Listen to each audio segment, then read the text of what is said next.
तुला कॉफी चालते, तू इंटरमिडियंट पण करतोय. इतकं फास्ट असं काही खूप हे नाही माझं, रिजिड नाही आहे. रिजिड नाही आहे. रिजिड नाही. रिजिडचं एक बघितलं आहे मी खूप रिजिड डाएट्स केलेत. म्हणजे एवढं रिजिडमध्ये की मी मध्ये नॉनव्हेज सोडून दिलेलं 1-1.5 वर्ष. का बरं? तेव्हा जरा मेडिटेशन वगैरे झोनमध्ये होतो की फुल बॉडी प्युरिफायर बघू कसं करून काय होतं काय नाही, किती डिटॉक्स होतं. म्हटलं ठीक आहे, लोक म्हणतात की किती वेळ केलं आहे? ऑलमोस्ट 1.5 वर्ष होतं रे.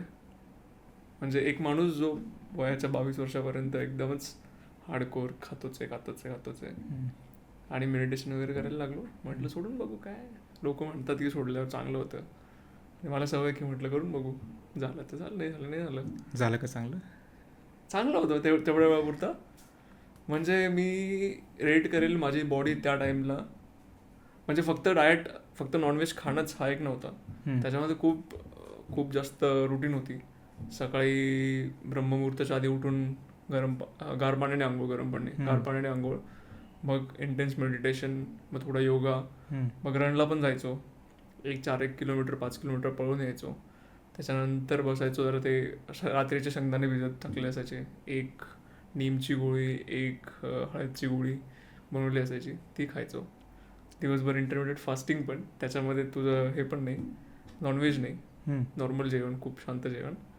सकाळी लवकर झोपायचं, कारण की आणि संध्याकाळी पण सनसेटच्या आधी 1 आंघोळ, त्याच्यानंतर मेडिटेशन हे करून, आणि मग तू सकाळी ब्रह्ममुहूर्ताला उठल्यानंतर तुझी बॉडी काय 9ला तुझी बॉडी म्हणते भाई झालं स्विच ऑफ. तू इतक्या रिदममध्ये गेल्यानंतर, आणि तू हे ऑलमोस्ट माझं खूप वेळ होतं. म्हणजे हे इंटेन्सवालं प्रॅक्टिस मला वाटतं मी 3-1 महिने होतो. त्या काळातली जी बॉडी होती ती खूप वेगळी होती. म्हणजे मला आठवतं माझा मित्र श्लोकला मी बोललेलो की भाई मी अशी बॉडी फीलच नाही केली आत्तापर्यंत इंटरनल. म्हणजे असं की मी बाहेरून फिट नाही वाटणार मला, आतून मला वाटतं की मी किती म्हणजे क्लीन झाल्यासारखं. माहीत नाही ते एकदम मी खूप जास्त इमॅजिन करत होतो का नाही, पण इंटरनली मला बेस्ट वाटलेली बॉडी. पण ते खूप टफ आहे, तू नॉर्मलच्यात नाही जगू शकत. मग ते आयडियल रुटीन आहे ॲक्च्युली. आयडियल काही नसतं रे. आयडियल म्हणजे कसं आयडियल डिफाईन करणार? आयडियल आता मला असं वाटतं आयडियल असं आहे की जे तू फॉलो करू शकेल ना लॉंग लास्टिंग, जे सस्टेनेबल आहे तेच आयडियल आहे. आता म्हणजे सगळ्याच गोष्टीमध्ये बघ, तू जितकं फ्रिक्शन टाकशील तुझ्या नॅचरल लाईफच्या बॅरियरमध्ये, तू जितकं फ्रिक्शन वाढवशील तेवढं अवघड आहे सस्टेन करणं. आता मी म्हटलं की माझं इंटरमिडिएट फास्टिंग आहे, मला नाही करायचं आहे, आणि किंवा तुझ्याकडे आलो आत्ता मी, सृष्टीने इतकी चांगली पावभाजी बनवली आपल्यासाठी, मी म्हटलं असतं की माझी डाएट आहे, मी खाऊच नाही शकत पावभाजी, तर मग गेलं माझं. मग मी काय केलं असतं अशा टाईमला? मग तुला परत बोलायला लागलं असतं, काहीतरी ऑर्डर केलं असतं आपण. ते ठीक आहे, एखाद्या वेळी ठीक आहे, पण रुटीन जे तू म्हटलं आता ते हार्डकोर रुटीन होतं खूपच. ते आयडियली करायला पाहिजे फॉलो रोज. म्हणजे एक पॉईंट होता जेव्हा मी पण कोल्ड शॉवर्स, इंटरमिटंट, साखर बंद होते आणि गहू मैदा या गोष्टी पण बंद होत्या, तेव्हा बॉडी चांगली होती, आपल्याला अलर्ट असायचो. मध्ये एक काळ होता तेव्हा मी ओमॅड पण सुरू केलेलं, 1 मील अ डे. अच्छा. आणि तेव्हा फक्त चिकन खायचो. मग आता गहू नाही आणि मैदा नाही, तर मग काय खायचं? तर फक्त चिकन आणायचो, ते पण फक्त बॉईल करायचो आणि तसंच खायचो. त्याच्यामध्ये फक्त मीठ टाकलेलं असायचं, हळद नाही, काही नाही, ते खायचो. हे पण एक्स्ट्रीम झालं ना, खूप एक्स्ट्रीम झालं, पण ते आयडियल होतं तेव्हा. पूर्ण 24 तास तुझी बॉडी आणि माइंड अलर्ट असायचं, मज्जा यायची. कारण मी एक ऑब्झर्व केलं की दुपारी जेवण केलं ना की जो फटीग येतो, एक अशी इतकी झोप येते, पूर्ण एनर्जी निघून जाते. जे खाल्लेला मैदा किंवा गहू आहे स्लो करते ते पचवायला, खूप स्लो करते. मी आत्ता ज्या डाएटवर आहे त्यामध्ये मी तरी सकाळी थोडासा भात खातो. म्हणजे ते जे इंटरनेटवर रीलमध्ये जोक बघितलं असेल की मी जेव्हा मेजर करायला लागलो की मी किती कॅलरीमध्ये खातो, आणि मग शॉक बसतो की मी गावचं जेवण मी एकटाच करतोय.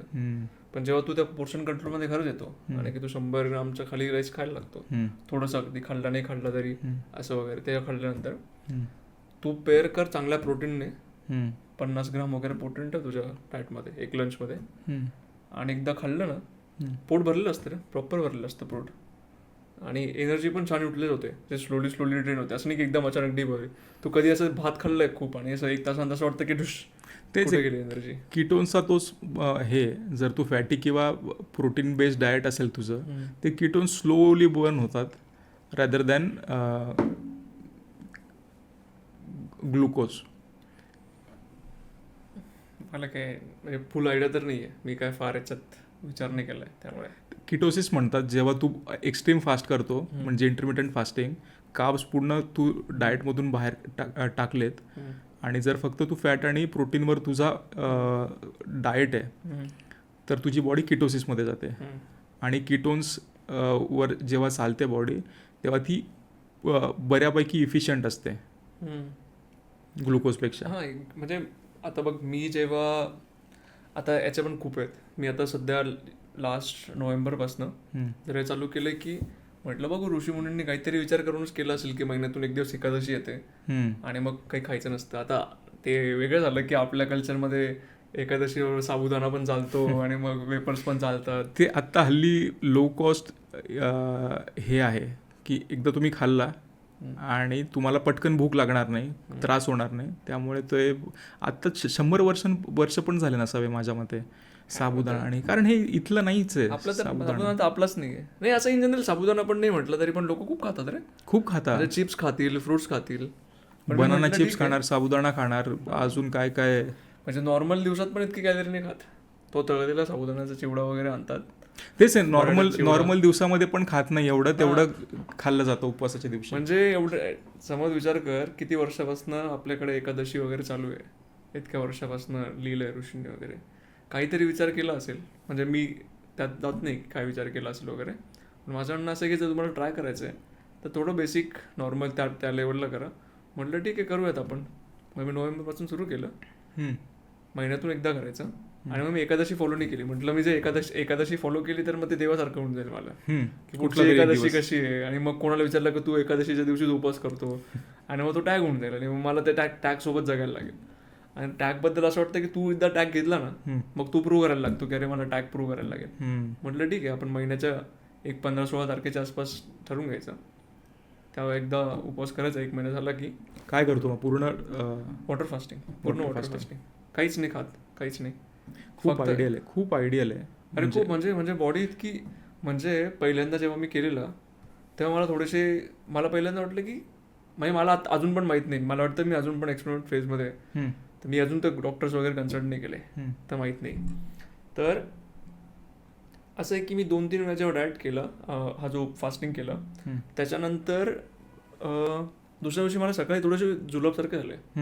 पहिल्यांदा मला वाटलं की अरे काही चुकलं काय, 2 पण झालं, पण ते थोडंच व्हायचं फक्त आणि नंतर नॉर्मल होऊन जायचं. मला असं वाटलं की डिटॉक्स असेल, पण आता काही होत नाही, पण माहीत नाही. आता एक्सपेरिमेंट फेजमध्ये अजून नेक्स्ट काय आलं तर तुला सांगेल.